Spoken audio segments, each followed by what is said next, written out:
After 60, your body responds differently to air travel. Lower oxygen at high altitude affects you faster. Dehydration hits harder. Blood clots become a real risk on long flights.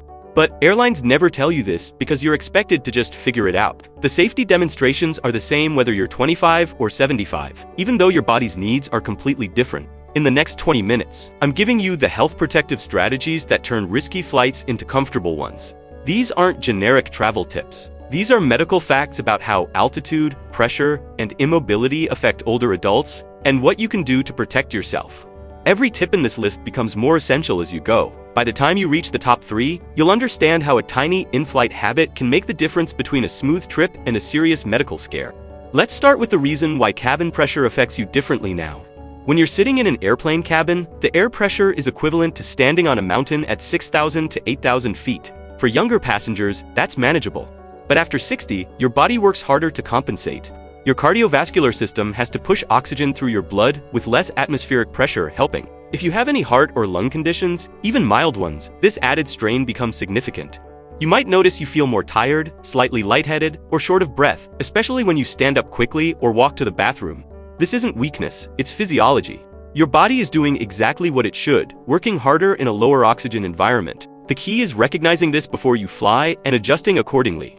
If you have heart disease, COPD, or any respiratory condition, talk to your doctor before booking a long flight. They might recommend supplemental oxygen, which airlines can provide with advance notice. They might adjust your medication timing, or they might simply confirm you're cleared to fly safely. Don't skip that conversation. A 5-minute call to your doctor can prevent a mid-flight medical crisis that ruins your entire trip. Secret number 19, the dehydration trap that hits seniors harder. Airplane cabins have humidity levels below 20%. That's drier than most deserts.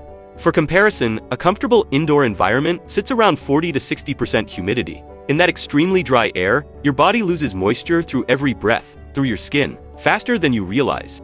Younger passengers feel it as dry eyes or chapped lips. For travelers over 60, the effects go deeper. Dehydration thickens your blood, which increases the risk of blood clots. It affects your blood pressure. It makes you dizzy, confused, and more likely to fall when you stand up. Here's what most people don't understand. Drinking water on a plane isn't enough if you're already starting dehydrated. You need to begin hydrating 24 hours before your flight. Drink water consistently the day before you travel. Avoid excessive caffeine and alcohol, both of which dehydrate you further. Once you're on the plane, aim for 8 ounces of water every hour. Yes, that means more bathroom trips, but that's actually good for circulation. Skip the airline coffee and tea, not just because the water quality is questionable, but because caffeine works against hydration. Bring an empty water bottle through security and fill it at a fountain after the checkpoint. That way you control what you're drinking and how much. Secret number 18. Why you need an aisle seat more than you think. Window seats are nice for the view, but after 60, an aisle seat becomes a health necessity, not just a preference. Here's why. You need to move during flights. Sitting immobile for hours dramatically increases your risk of deep vein thrombosis, which we'll talk about more in a moment. An aisle seat lets you stand up, stretch, and walk to the bathroom without climbing over other passengers. That freedom to move frequently could literally save your life on a long flight. Beyond circulation, there's balance and mobility to consider. As we age, our balance isn't what it used to be. Climbing over passengers while the plane is moving, especially during turbulence, is a fall risk. An aisle seat eliminates that entirely. You can stand, steady yourself on the seatbacks, and move safely whenever you need to.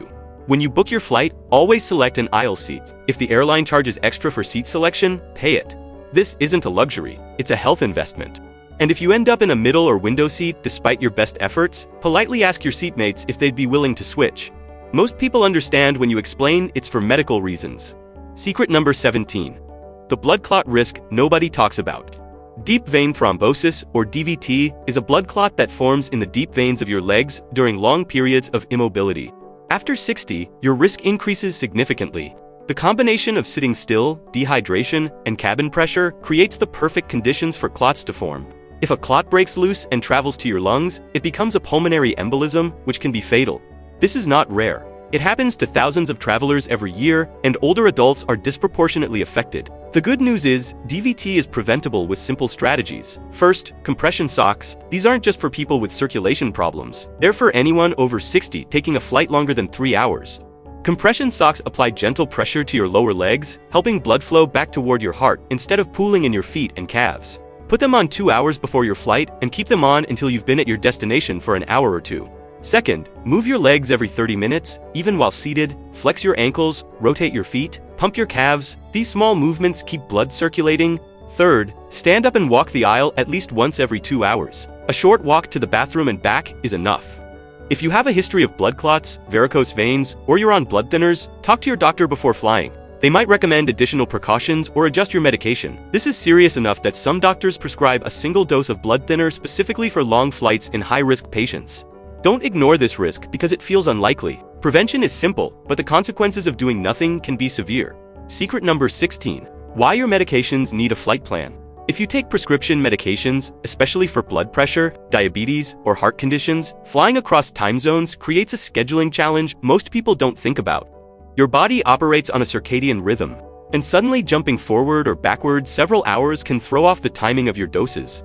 Miss a dose or double up accidentally, and you could have serious problems mid-flight or at your destination. Here's the strategy. Before you travel, talk to your doctor or pharmacist about adjusting your medication schedule. They'll help you figure out whether to take your pills based on home time or destination time, and how to handle doses that fall during the flight. Bring all your medications in their original labeled bottles in your carry-on bag. Never pack medications in checked luggage. If your bag is lost or delayed, you need access to your prescriptions immediately. Carry an extra day or two worth of medication beyond your trip length, just in case of delays. And keep a written list of your medications, dosages, and your doctor's contact information in your wallet or phone. If there's a medical emergency during your trip, that information could save your life. Secret number 15. The seat selection that protects your joints. If you have arthritis, joint pain, or limited flexibility, where you sit on the plane makes a huge difference in your comfort level. Avoid seats near the galley or bathrooms. These areas have constant foot traffic, which means people bumping your seat, noise, and disruption when you're trying to rest. More importantly, these seats often don't recline fully because they're positioned near walls or exits. If you can't recline even slightly, you're locked in an upright position that puts pressure on your lower back and hips for hours. Exit row seats seem appealing because of the extra legroom, but there's a catch. You're required to assist in an emergency evacuation if you sit there if you have mobility limitations. That's not realistic, and you could be reassigned at the gate. Instead, aim for seats in the front third of the cabin. They're closer to the exit when you deplane, which saves you energy. They also tend to have slightly more overhead bin space since business travelers board early and fill those areas. And avoid the very last row of the plane. Those seats often don't recline at all, and you're right next to the bathroom and galley noise. Secret number 14. Why you should never remove your shoes. It's tempting to kick off your shoes and relax, especially on long flights. But keeping your shoes on during a flight is a safety issue, particularly for older travelers. First, the cabin floor is not clean. Even if it looks fine, there are spills, crumbs, and bacteria that regular cleaning doesn't fully address. Walking to the bathroom in socks or bare feet exposes you to germs you don't want. Second, your feet will swell during the flight due to changes in pressure and circulation. Once you take your shoes off, getting them back on can be difficult or impossible. If you need to deplane quickly during an emergency, bare feet on hot tarmac or debris is dangerous. If your regular shoes feel too constricting for a long flight, wear slip-on shoes that accommodate swelling. Loafers, lightweight sneakers with elastic laces, or comfortable flats work well. Avoid tight lace-up boots or heels. You want something you can easily slip on and off for security screening, but that stays on your feet during the flight. And if you must remove your shoes, keep a pair of clean socks on and slip your shoes back on anytime you stand up. Secret number 13. The oxygen mask truth you need to know. You've seen the safety demonstration 100 times. Oxygen masks drop from the ceiling, you pull it toward, you place it over your nose and mouth, breathe normally. What they don't tell you is those masks provide oxygen for only 12 to 15 minutes. That might sound alarming, but it's designed that way intentionally.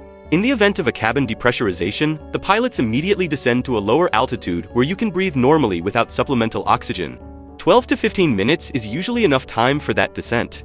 Here's what matters for older travelers. Hypoxia, or lack of oxygen, affects you faster than it affects younger passengers. Within seconds of losing cabin pressure, you could feel dizzy, confused, or lose consciousness without even realizing something is wrong. That's why the instruction to put your own mask on first is critical. You can't help anyone if you pass out. Practice the motion in your mind during the safety demo. Reach up, pull down firmly, place it over your face, and breathe. Don't waste time looking around, checking on others, or fumbling with the straps. Every second counts. The mask will deliver oxygen even if it looks like the bag isn't inflating. So don't panic if you don't see it fill up. Just breathe normally and stay calm while the pilots bring the plane down to a safe altitude. Secret number 12. Why the tray table is a health hazard. Tray tables are among the dirtiest surfaces on an airplane. Studies have found more bacteria on tray tables than on the toilet flush button in the airplane bathroom. Think about that for a moment. These surfaces are rarely deep cleaned between flights. They're wiped down quickly with a cloth that's used on multiple seats, which just spreads germs around. Passengers use them for everything: eating, changing diapers, resting their heads, placing their phones.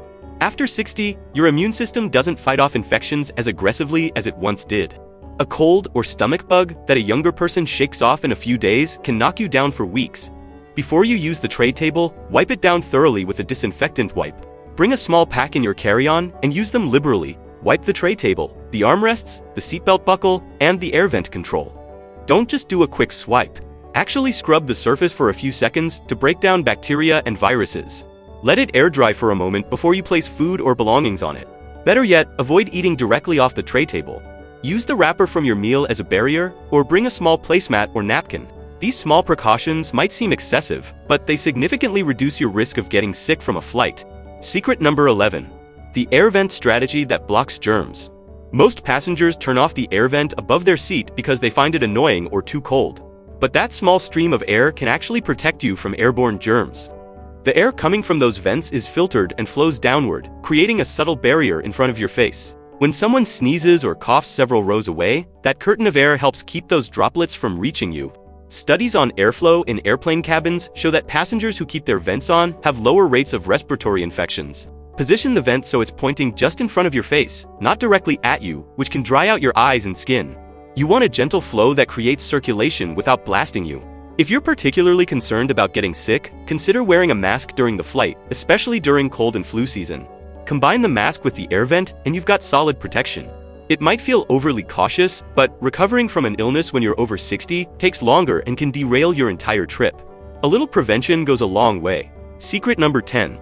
Why blankets and pillows aren't as clean as you think? Airlines often provide blankets and pillows sealed in plastic, which makes them seem fresh and clean. But here's the reality. Those items are frequently just refolded and repackaged between flights, not laundered. Only unused sets get washed. If a blanket or pillow was opened and used, even briefly, it might be stuffed back into plastic and handed out again. Flight attendants have confirmed this practice is common, especially on short-haul flights, where turnaround time is tight. For older travelers with sensitive skin or allergies, this is more than just an ick factor. It's a genuine hygiene concern. Instead of relying on airline-provided bedding, bring your own travel pillow and a lightweight blanket or large scarf. Modern travel pillows are compact and pack easily into a carry-on. If you do use an airline blanket, keep it away from your face. Don't drape it over your mouth or nose while you sleep. And wash your hands after handling it. These small adjustments let you stay comfortable without exposing yourself to germs from previous passengers. Secret number 9. The bathroom timing that keeps you safe. Airplane bathrooms are small, cramped, and can be hazardous, especially during turbulence. The best time to use them is mid-flight, after the initial rush following boarding and before the pre-landing crowd. During these windows, the bathrooms are relatively less busy, which means you're not waiting in the aisle where you could be knocked off balance. It also gives you time to move carefully without feeling rushed by a line of people behind you. When you do use the bathroom, hold on to grab bars at all times. Don't try to multitask or use your phone while standing. The floor can be wet or slippery, and sudden turbulence can throw you off balance even if the seatbelt sign is off. If the turbulence sign comes on while you're in the bathroom, brace yourself against the walls until it's safe to return to your seat. And always, always, wash your hands thoroughly or use hand sanitizer. Airplane bathrooms are breeding grounds for bacteria, and touching those surfaces then touching your face is asking for trouble. Secret number 8.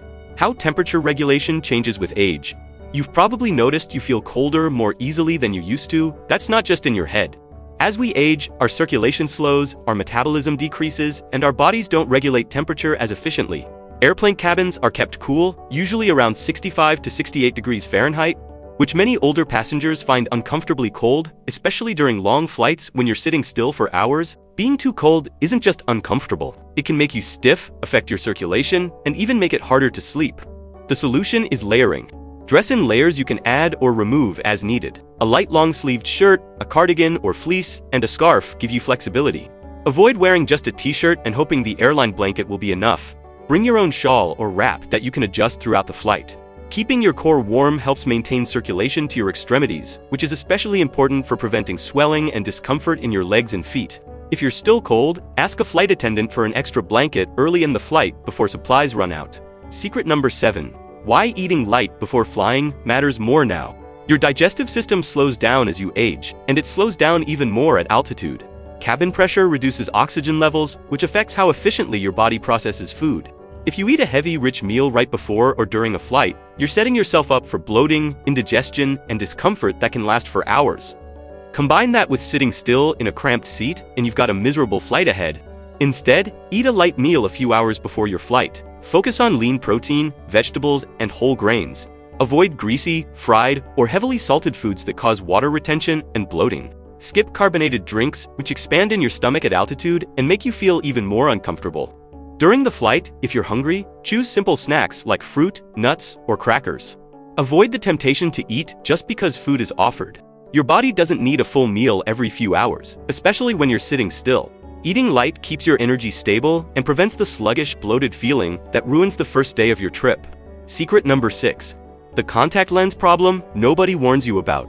If you wear contact lenses, long flights can be brutal. The air in the cabin is extremely dry, which causes your lenses to dry out and stick to your eyes. This leads to irritation, redness, blurred vision, and if you fall asleep with them in, you can wake up with your lenses practically glued to your corneas. For older adults, dry eye is already a common issue, and the cabin environment makes it exponentially worse.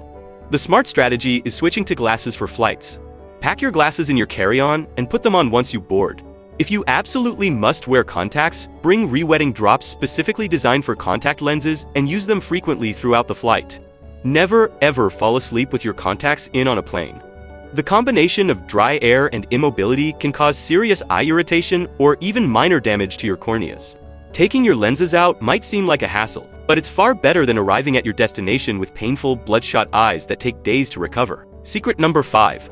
Understanding turbulence and when it's dangerous. Turbulence feels scary, but modern aircraft are built to handle it. The real danger isn't the turbulence itself, it's being unbuckled when it hits.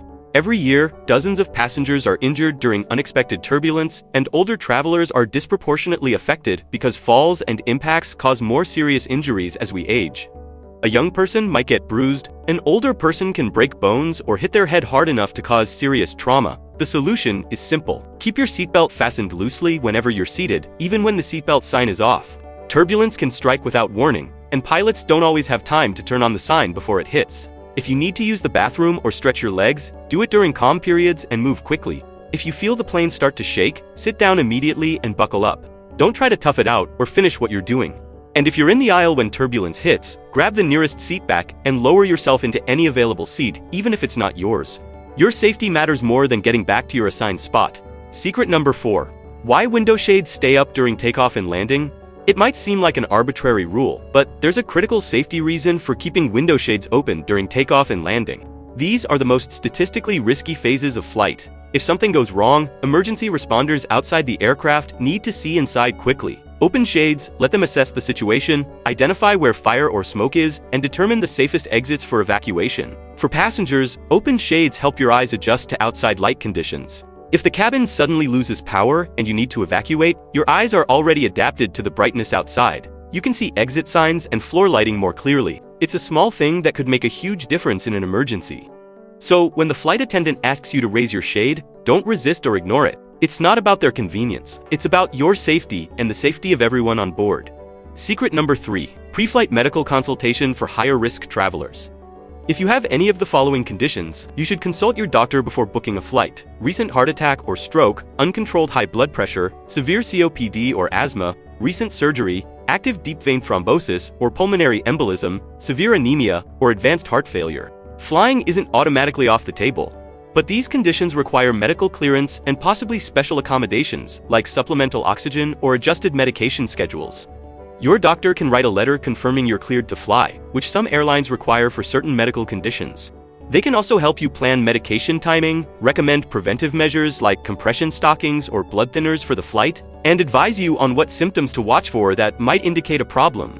This isn't about being overly cautious. It's about flying safely with conditions that legitimately increase your risk. A 10-minute conversation with your doctor before you book could prevent a medical emergency at 35,000 feet that costs you thousands in medical bills and ruins your trip. Secret number 2. The post-flight recovery protocol nobody mentions. Here's something airlines and travel companies never tell you. After a long flight, especially if you've crossed multiple time zones, your body needs recovery time. For travelers over 60, that recovery takes longer than it used to. You might feel exhausted, disoriented, dehydrated, swollen, and generally awful for the first 24 to 48 hours after landing. That's normal, but it's also manageable if you plan for it. Don't schedule important activities or tours on your first day at your destination. Build in a rest day. Sleep if you need to, even if it's the middle of the afternoon. Drink plenty of water to rehydrate, move gently to get your circulation going, but don't push yourself into strenuous activity. Eat light, healthy meals. Your digestive system is still adjusting. If you flew east and you're fighting jet lag, get sunlight in the morning to help reset your circadian rhythm. If you flew west, get light in the evening. Give your body the grace and time it needs to adjust. Pushing through exhaustion and discomfort doesn't make you tougher. It just makes the rest of your trip harder and increases your risk of getting sick or injured. Secret number 1. Compression socks are non-negotiable. This is the most important thing on this entire list. If you're over 60 and you're taking a flight longer than 3 hours, you need compression socks, not regular socks, not tight socks. Medical-grade compression socks that apply graduated pressure to your lower legs. These socks help prevent deep vein thrombosis by promoting blood flow from your feet back up toward your heart, counteracting the pooling effect of sitting still for hours. You can buy compression socks at any pharmacy or online. Look for knee-high socks with a compression rating of 15 to 20 mmHg for flight use. That's the sweet spot between effective compression and comfortable wear. Put them on at least 2 hours before your flight and keep them on until you've been at your destination for an hour or two. Yes, they're tight. Yes, they take effort to put on, but they work. Studies show they reduce the risk of blood clots by up to 90% on long flights. That's not a small benefit. That's potentially life-saving. Combine compression socks with movement every 30 minutes, staying hydrated, and walking the aisle every couple of hours. And you've created a powerful defense against the single biggest health risk of air travel for older adults. If you take nothing else from this video, take this. Compression socks are not optional. They're essential protective equipment for senior travelers. Flying after 60 doesn't have to be risky or miserable, but it does require awareness of how your body responds differently to the unique stresses of air travel. Lower oxygen, extreme dryness, immobility, cabin pressure. These factors affect older adults more intensely than younger passengers. The good news is, every risk we've talked about is manageable with simple, practical strategies. Compression socks, hydration, movement, aisle seats, pre-flight medical consultation. These aren't complicated or expensive. They're just smart preparation. Before your next flight, run through this list. Which strategies apply to your situation? If you have any chronic health conditions, schedule that conversation with your doctor. Buy compression socks and test them at home so you know they fit. Pack your own water bottle, disinfectant wipes, medications, and comfort items. Choose your seat strategically. These small steps transform your flying experience from exhausting and risky to comfortable and safe. Share this video with other senior travelers who need this information. Airlines won't tell them. Their doctors might not think to mention it, but you can help them fly smarter and safer. And if you want more practical senior travel education, subscribe to this channel for honest, health-focused guidance that actually protects you. Safe travels. And remember, preparation is the difference between a great trip and a medical emergency at 35,000 feet.